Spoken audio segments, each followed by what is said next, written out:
आज एक press conference रखे हैं, क्या कहेंगे?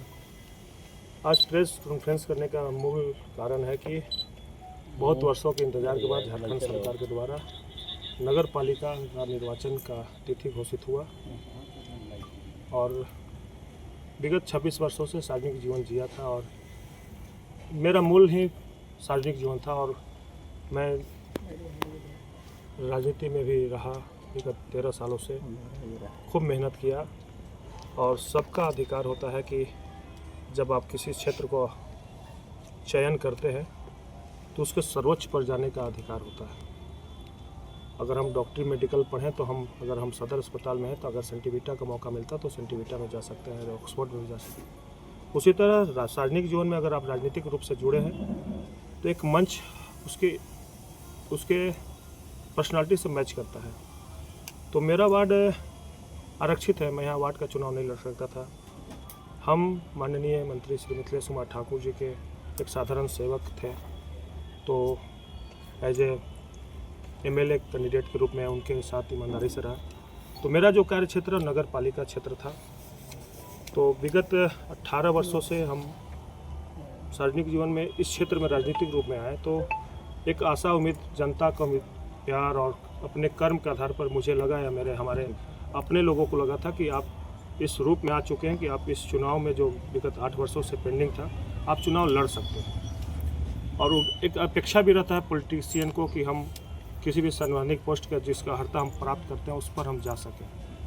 तो पद पर कोई भी आ सकता था। तो पहले महिला थी, तो महिला का चुनाव में पक्ष में नहीं था कि मेरी पत्नी चुनाव लड़े, इसलिए मैं उसके पक्ष में नहीं था। शालीनता से अपने पार्टी का कार्य करता था।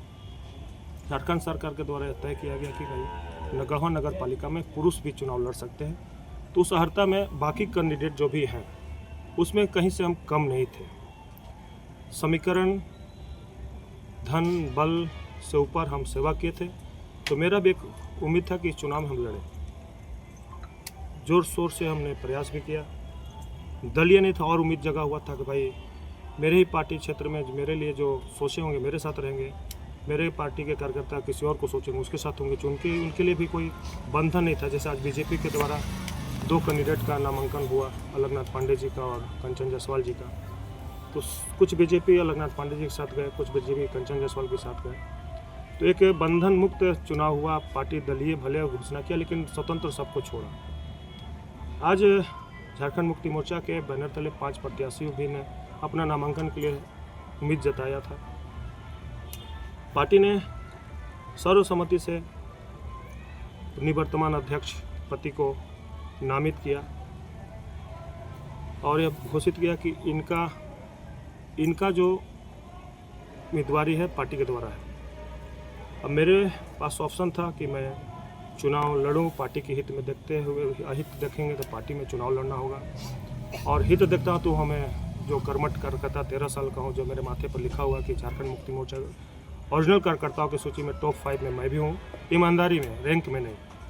तो मुझे लगा कि मुझे निर्णय लेना पड़ेगा, लेकिन मैं इतना दूर चला गया था कि मैं आज नगर पालिका का टोटल जो भी क्राइटेरिया होता है, जो भी फुलफिल नियम था उसको पूरा किया था और टोटल मैंने कंप्लीट किया था।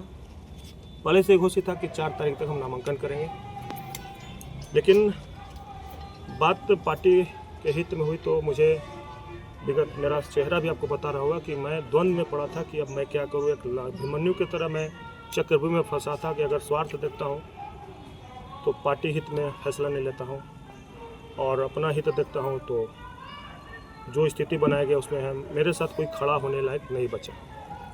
लेकिन मैं आज फैसला लिया कि पार्टी के हित को देख रहा हूँ, तो मैं आज अपना नामांकन नहीं भरने का फैसला किया। लेकिन मेरे साथ समस्या हो गया कि पार्टी ने जिस व्यक्ति को नामित किया है वह मेरे हिसाब से और मेरे जो भी हमारे शुभचिंतक रहे हैं उनको उस ग्राफ में नहीं देख पा रहा कि हम उनको समर्थन दे सकें। तो आज आपको बुलाने के पीछे मकसद है, मेरे लिए बहुत बड़ा पल है कि मैं निर्णय जो ले रहा हूँ मेरे जीवन में कितना असर पड़ेगा मैं नहीं जानता हूँ, लेकिन मैं पार्टी के साथ जब भी रहा, संघर्ष के दौरान भी, सत्ता के दौरान भी, आज भी संघर्ष के दौरान भी, मैं किसी गैर दल के किसी भी पक्ष बड़े नेताओं से या छोटे नेताओं से कार्यकर्ताओं से निजी संबंध नहीं बनाया जिसमें पार्टी को अहित हो। मैं आज भी उसी स्टैंड पर हूँ कि पार्टी के हित के लिए मैं किसी विपक्षी दलों से न हाथ मिला रहा हूँ न समर्थन मांग रहा हूँ। मैं आज पार्टी हित में अपना नामांकन वापस कर रहा हूँ इस उम्मीद से कि पार्टी ने जिस प्रत्याशी को चुना है, जनता अगर उनको अपने मापदंड में उपयुक्त समझती होगी तो उन्हें समर्थन दें।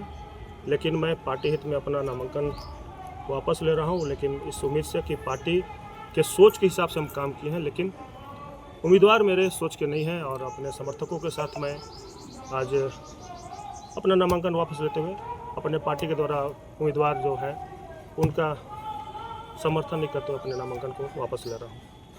और जनता से अपील करूँगा कि आप मेरे पार्टी के साथ रहिएगा। आप मेरे माननीय मंत्री श्री मिथिलेश कुमार ठाकुर जी के द्वारा जो विकास कार्य किए गए हैं और विधानसभा के बाद जो विकास रुके हुए, उम्मीद है कि आप सब अपना निर्णय लेंगे और मैं पार्टी की तरफ से क्षमा मांगूंगा। मैं आपके साथ हूं, लेकिन कैंडिडेट के साथ नहीं हूं। बहुत बहुत धन्यवाद। तो क्या करेंगे आप? पार्टी में भीतरघात करेंगे क्या?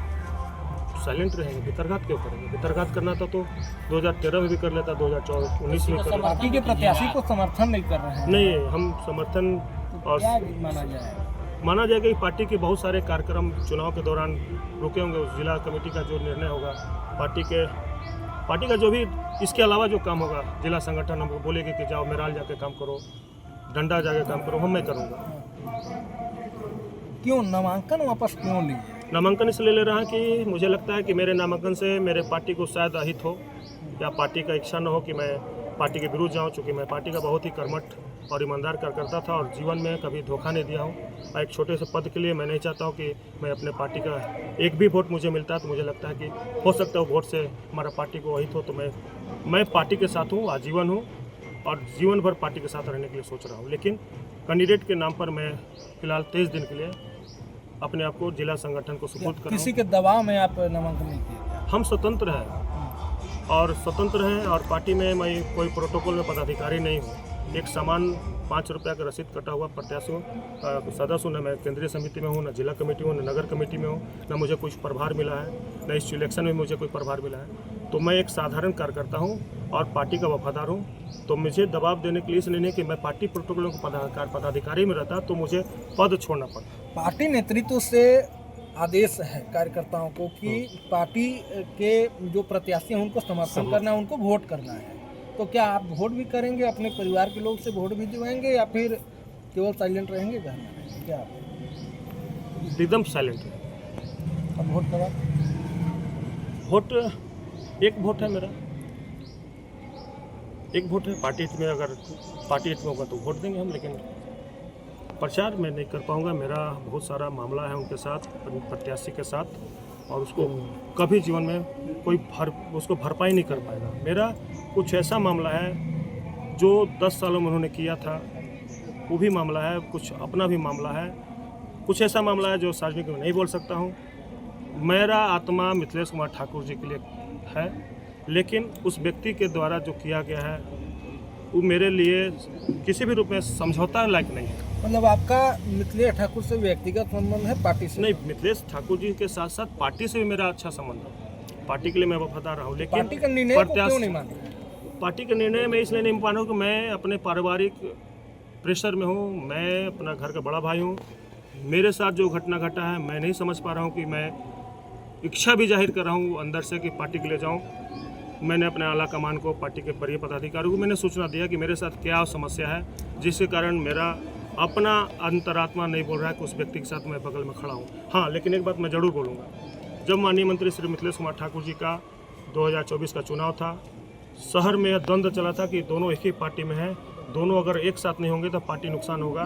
तो मैंने खुद पहल करके आज निवर्तमान अध्यक्ष पति श्री संतोष केसरी जी को पैर छुआ था और हाथ मिला करके, दोनों हाथ उठा करके बोला था कि पार्टी और मेरे माननीय मंत्री श्री मिथिलेश कुमार ठाकुर जी के चुनाव में अगर हम लोग बाधक बन रहे हैं इसलिए कि पब्लिक में ये मामला रहा है कि दोनों अलग अलग हैं, तो हम लोग एक हैं। पार्टी के लिए मैं जहर पी सकता हूँ, उस व्यक्ति के लिए जहर नहीं पी सकता हूँ। अच्छा, पार्टी प्रत्याशी चुनी, घोषित की, तो उससे आपको क्या मतलब क्या कहना चाहेंगे? पार्टी मैं पार्टी के तरफ से शुभकामना दूंगा, क्योंकि मेरी पार्टी अगर जीतती है तो नो डाउट मेरे शहर में बहुत बड़ा एक विकास का किरण आएगा। लेकिन मेरा कुछ अपना भी मामला है जिसके कारण मैं इस नामांकन को इतना बात करने का जरूरत नहीं था। मैं इस नामांकन को अपने पार्टी हित में समर्पित कर रहा हूँ और उम्मीद रखता हूँ पार्टी मुझे इस निर्णय में सब मदद करेगी। मैं पार्टी के तमाम निर्णयों को पालन किया और मैं फर्जी बात नहीं कर रहा हूँ। मेरा तमाम प्रक्रिया, बिजली विभाग का जो भी लोन था सब कुछ भरा। 4,17,000 का लोन था। अगर हमें फर्जी बात करता तो 4,17,000 रुपया मैं नहीं भरता। होल्डिंग टैक्स 48,000 का था, उससे भी भरा। तो लगभग इस नामांकन पत्र को भरने में 6 लाख मेरा खर्च हुआ था। अगर मैं चुनाव नहीं लड़ता तो 6 लाख नहीं लगाता। यानी कि मैं गंभीरता से इस चुनाव में आना चाह रहा था, लेकिन पार्टी ने निर्णय लिया तो पार्टी का सम्मान करते हुए मैं अपनी उम्मीदवारी वापस ले रहा हूँ। लेकिन उम्मीदवार मुझे अपने लायक नहीं लगे और मैं इसलिए भी नहीं अपील करूँगा कि आप वोट न दें। पार्टी हित में, विकास के हित में आपको जो अच्छा लगे आप करिए। और पार्टी का मैं बागी हूँ, ना मैं विरोधी हूँ।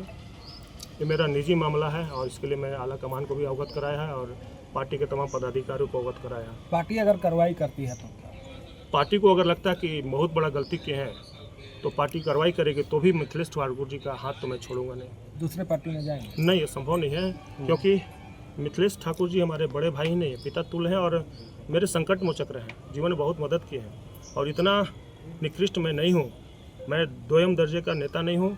मेरे मुंह में जो है दिल में रहता है। मंत्री जी मेरे राम हैं, हम उनके हनुमान रहे हैं।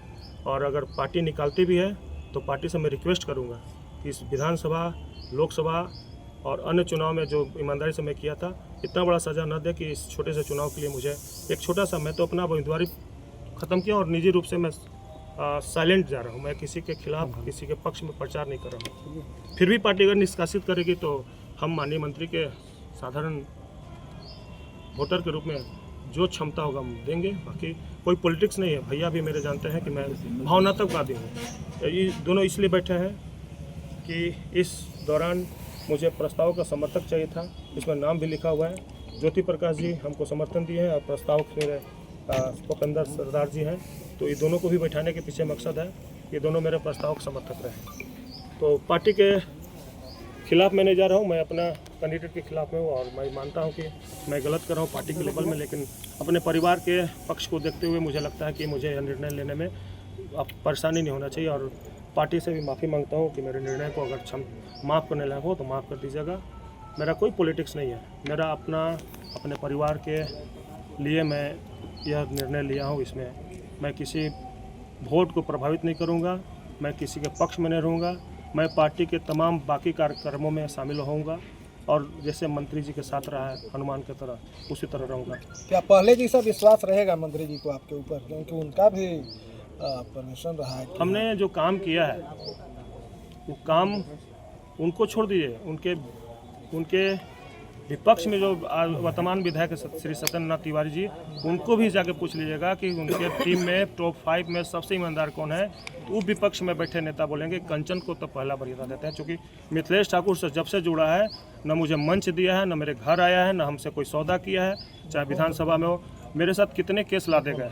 जब रघुवर दास जी का सरकार में जब थे हम विपक्ष में, माननीय मंत्री जी संघर्ष कर रहे थे, लगभग 5-7 केस लाते गए, लेकिन उस बार भी टूटे नहीं हैं।